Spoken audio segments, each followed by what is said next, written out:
Welcome back to my channel. Today I'm going to be talking to you about one of the hottest recent makeup releases. This is the Urban Decay Moondust Space Rider palette. This contains 4 shadows in the Urban Decay signature Moondust formula, and they appear to be slightly larger than a 26mm pan. So I would guesstimate that they're maybe like 26.5 or 27 millimeters. I had a lot of trouble trying to find out how much product is in each of the single Moondust shadows, but according to Temptalia, which I will link down in the description, the Space Cowboy Moondust single shadow contains 0.06 ounces or 1.7 grams of product and costs $24 USD, so you're paying about $14.12 per gram. The Moondust palette contains 4 shadows and 0.14 ounces or 4 grams for $39, so you're paying $9.75 USD per gram. Technically speaking, the Moondust palette is a better value, but only if you actually want all 4 shades. So let's go ahead and get into swatching and describing each of the individual shades. First we have Star Cowgirl, which is described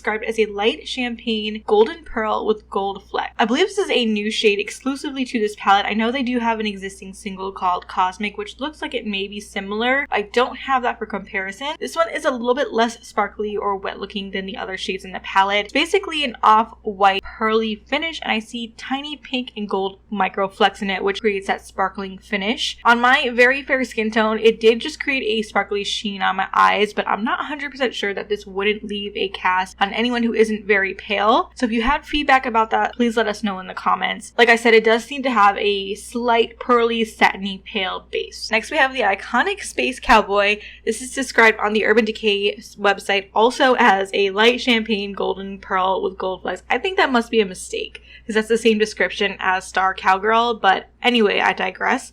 To me, this has a muted peachy base and it's packed with micro sparkles. I've been wanting to own this forever, but I was completely unwilling to pay 24 doll hairs for it. So I'm really excited that I found something that was appealing to me and includes this shade in it. So my first impressions about this is that it's very hard pressed. It's nearly impossible for me to get product out with my finger, which is not ideal because that's how I prefer to apply sparkly shades like this. It does pick up easily with a flat, dense brush, from my experience, but not being able to apply it with a finger is a point against it for me. This is the only one I have wear tested on my eyes. Now for reference, I do have very unproblematic eyelids. I rarely ever get creasing or fallout, so I hesitate to talk about wear tests because I don't know how much value this information is going to provide to you. I did apply it on my eyes in the morning and I went through a normal day doing work at my desk, and then I went to the gym and worked up a sweat. What I noticed almost immediately is that there were little tiny flecks of sparkle all over my face. Now I could only see them when I got up really close in the mirror, so I don't know how visible they would be to a normal person, but I could definitely see them in that close proximity. They didn't get any worse throughout the day, even after I worked up a sweat at the gym, so I'm wondering if this has something to do with how I applied it, but they were undoubtedly there all the way down my face, like all the way to my lip, so that's just something to be aware of. I did just use a regular eye primer. I think I used the Ulta Beauty matte eye primer. Okay, the next shade is called Wild Dipper Rides Again. This is described as a soft rosy pink shimmer with silver flecks. This is a rose gold that reminded me most in terms of like texture and finish to Space Cowboy. However, this one is nowhere near as hard pressed. It is still on the harder pressed side, but I can pick it up with my finger and apply it easily. The base is much more pronounced in this as well. I think with Space Cowboy, it's going to be more of a your lids but better. Obviously, that depends a lot on your skin tone and undertone, but I think for a decent range of skin tones, this is going to be just more of a wet look, your lids but better type of shade. This one isn't necessarily wet looking, but it still has that twinkle effect that catches a light in a million ways. I think maybe depending on your skin tone, this may pull as more of a copper or even a little bit in the orangey territory, especially if you have a cooler skin tone. But I think in the pan, it reads to me as a rose gold. Okay, and the last shade in here is called Cosmic Space Dust. This is described as a light coffee brown shimmer with silver flecks.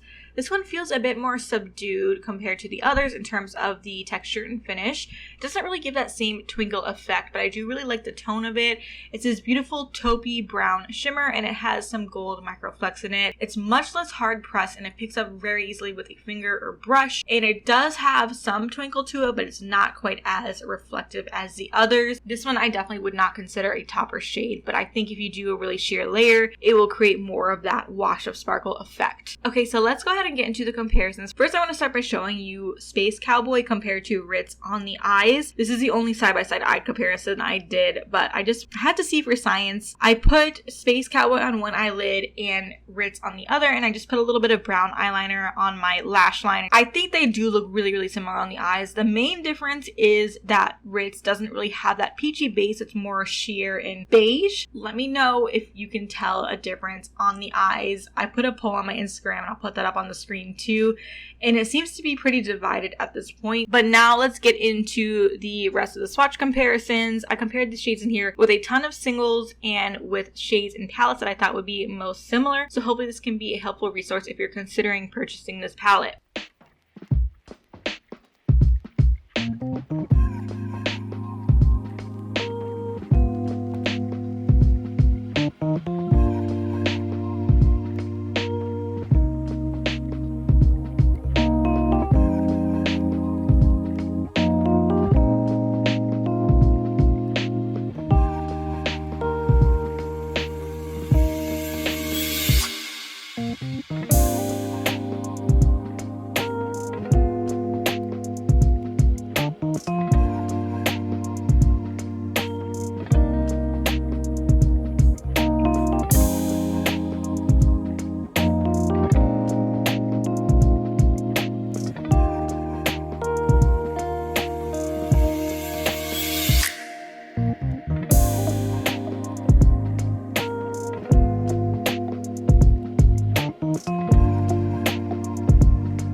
Okay, so let me know, do you plan to pick up this palette or do you plan to pick up the other one? I don't have the other one. I think it's called Galactic Cowgirl or something, but I'm going to link my friend Millie Back to the Brows video below. She did videos on both of these palettes, so I'll link both of them if you are trying to decide between them. And I'll also link the palette below at all the retailers I know where it's available currently. Some of those may be affiliate links, so if you do purchase through those links, I do earn a small commission and I really do appreciate it. Help support my channel and allow me to create more content where I test out new products. But that's going to be it for this video. I hope that you found it helpful. If you did, please give it a thumbs up. Please subscribe to my channel if you're not already. And other than that, I'll see you in the next one. Bye!